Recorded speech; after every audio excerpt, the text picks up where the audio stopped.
Warren Buffett once said, if you don't find a way to make money while you sleep, you will work until you die. Work until you die? Well, we're definitely not doing that. And that is why I've created Life of Dividends. And this is our dividend portfolio update for trading week ending March 28th, 2025. And this is gonna be good.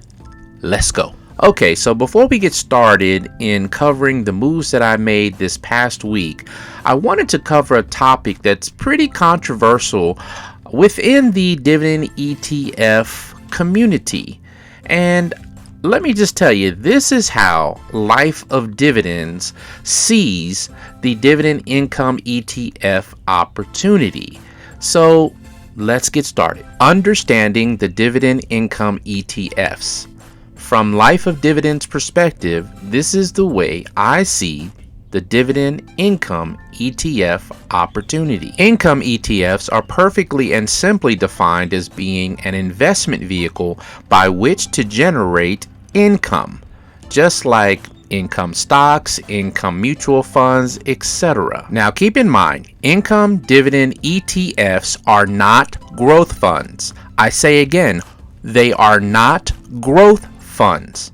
So do not compare a stock growth fund or a mutual growth fund to a dividend income ETF. When you buy an investment vehicle to generate income, the initial investment, just like with the purchase of any vehicle, may depreciate. However, in the case of the stock market, it may fluctuate. It can go up, down, and sideways.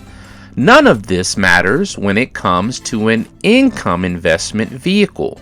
The principal concern of an investment vehicle is to generate income. The most important thing when it comes to income ETFs is the following: the dividend distribution frequency, the dividend distribution per share, the distribution yield, and the ROI, or return on investment. Again, keep in mind that any vehicle you purchase is going to depreciate from the minute you drive it off the dealership lot, and then with each and every mile driven, month over month and year over year, your vehicle will experience depreciation. Let's use the Uber driver business model as a relevant example. And for example, if your investment, let's say you buy a $50,000 vehicle, that's your initial investment. And let's say within 1 year that vehicle may depreciate down to $40,000. That's a $10,000 loss of your initial investment, or even more depending on the vehicle type and so on and so forth. However, if you're looking at the proper things in your income vehicle investment, what is most important is your ROI, or return on your investment, or your return of capital. Dividend distribution, let's say for the sake of this Uber driver income investment, your dividend distribution you receive, as an example, $8,500 a month. The dividend per share or per mile driven, $2 a mile, or $2 is the dividend investment, or what you consider $2 per mile for the month. Okay, the distribution annual yield, if you did this for an entire year, you'd be looking at a 204% distribution annual yield. That's a return on your investment of $102,000 over a 1 year time frame. As you can simply see and should understand that when you make an investment into an investment income generating vehicle, the passive income that is generated far outweighs your initial investment over time. Now, let's look at the same investment example over time. Let's say 4 years.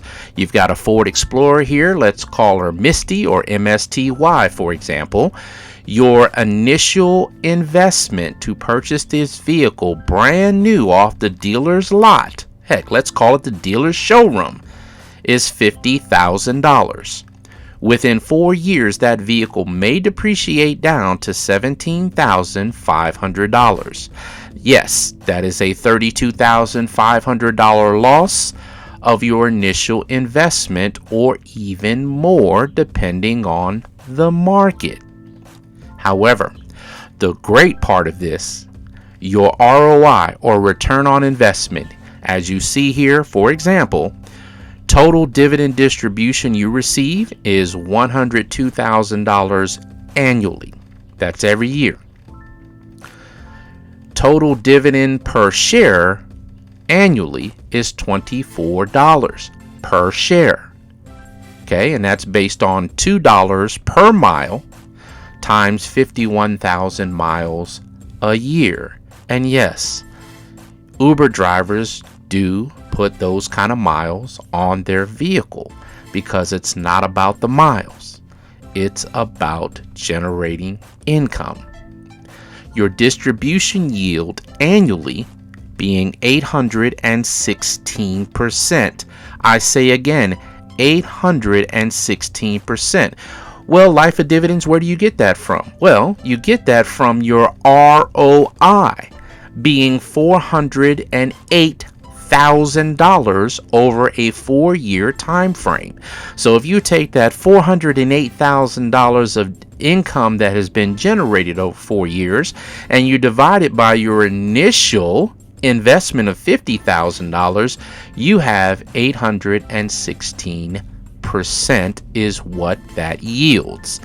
Now, tell me, how's it looking to you? So as you can see, there's really no need to worry about your initial investment due to the fact that in 1 year, your investment vehicle could potentially generate you $102,000 plus the current market value of your initial investment of $50,000 plus or minus whatever the market deems is the value of your investment.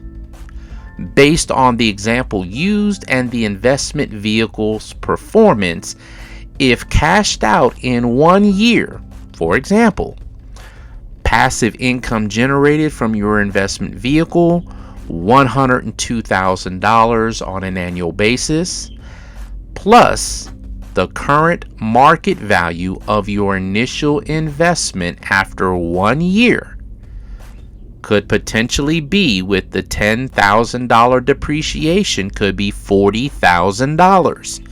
So your total cash out amount would be $142,000 after 1 year's performance. The ROI on that, return on investment, 284%. That's right, based on the example used and the investment vehicle's performance over a 4-year time frame, if cashed out after a 4-year time frame, the passive income generated from your investment vehicle, $408,000. The current market value of your initial investment after 4 years, $17,500. So your total cash out could possibly be, after 4 years, $425,500 for a return on investment of 851% in 4 years.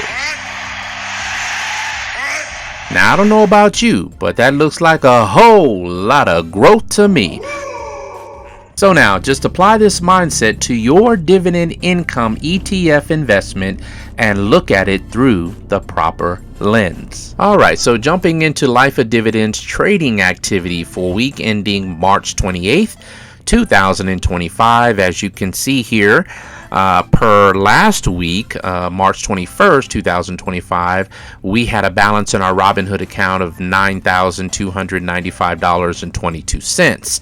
And ending this current past week, trading week of March 28, 2025, we had a balance in the Robinhood account of $10,598.45. And that is due to us depositing some dry powder into our Robinhood account. And we have purchased the following and made the following changes to our portfolio. So last week, trading week ending March 21st, 2025, we were invested into 3 of YieldMax ETFs. We had 1,000 shares of Coney, we had 30 shares of Ulti, and 60 shares of Tesla. Now, the activity that took place over this past week ending March 28, 2025, as you see there, we had to jump into PLTY. We had to. They were paying a dividend of $5.32. What? Yes, we actually used, and we only used what do we call it? We use about 30% of our margin to purchase 100 shares of PLTY to get that dividend of $5.32 per share. We also have, still have the 1,000 shares of Coney, and we increased our shares in Ulti, I think from 30 shares to 100 shares. As well with Tesla, we increased those shares from 60 shares to 100 shares. And now keep in mind, Ulti was declared to pay a dividend of 0.0986 per share, and we'll get into that in just a minute. All right, let's talk about our buying power. With the dry powder that we deposited into the account this past Friday, our margin shot up to $25,263.29. Of that, as you see there, our margin used was $4,325.74. However, we purchased 100 shares of PLTY at $67.33, which means that purchase cost us $6,733. So we used approximately 26.7% of our available total margin, leaving us now with the margin unused of $20,937.55. So we're using the margin very sparingly. I'm actually going to treat the margin like a line of credit. Similar to your credit report, you try to keep your usage of your credit card limits under 30% so that it does not negatively impact your credit score. So I thought I would apply that same thinking to the margin line of credit. Let's not use more than 30%. So we are currently using 26.7%. I'm totally on board, and big shout out to Kamir over there on the We Are Kamir channels. I am totally agree that the way to get ahead is to use other people's money, but you have to be smart about how you use it. Yes, this is a learning process, and for those of us learning, we got to take our bumps and our bruises and our losses. That's part of the process. So in understanding that, Again, we're going to limit our usage of the margin to 30%. And even though the market went crazy this past week, we didn't get any margin warnings. We got no margin calls. Everything appears to be okay and moving right along. Our dividend payouts for this past week, there were two. The first being PLTY. We had 100 shares, and of course they paid out $5.32 per share. I know it says $5.33 there, but I think Robinhood rounds up for a total payout of $532.57. That hit our account late last night. And we also we had a YieldMax Ulti declaration of a dividend of a 0.0986 cents per share. And as you see there, the number of shares that I was going to be paid out on is 35.4014 shares for a total amount of $3.49. Now, I highlighted the pending, as we see here, April 28th of 2025. None of us in the community are understanding what's going on with this. We think it's some kind of glitch, or potentially the processors paying out the dividend may have fat fingered it and incorrectly put in the wrong date. That is why it is still pending for most of us, not just in Robinhood, but in other brokerages as well. We hope that YieldMax and Robinhood and the processors will get together on Monday and get this corrected accordingly, and to see our ULTY dividends hit our account. But right now it's still pending, and but yeah, we should be seeing $3.49 hit our account, giving us a total dividend payout for March 2025 being $562.02. Not bad for what the market is doing with the current sentiment and all of the things surrounding market activity, especially with the way we had to go back and kind of adjust our portfolio to what was going on with the margin and of course the market conditions. So we look forward to continuing to trade, continuing to build upon, meaning DCAing into our current investments. Again, our goal is to get 1,000 shares in all of our weekly in all of our monthly paying ETFs, as well as our weekly paying ETFs. So we will still continue to move forward in DCAing into that daily, and then any of our discretionary income that we can add along with that, we will do so accordingly. But that's it for the life of dividends, our trading week ending March 28th, 2025.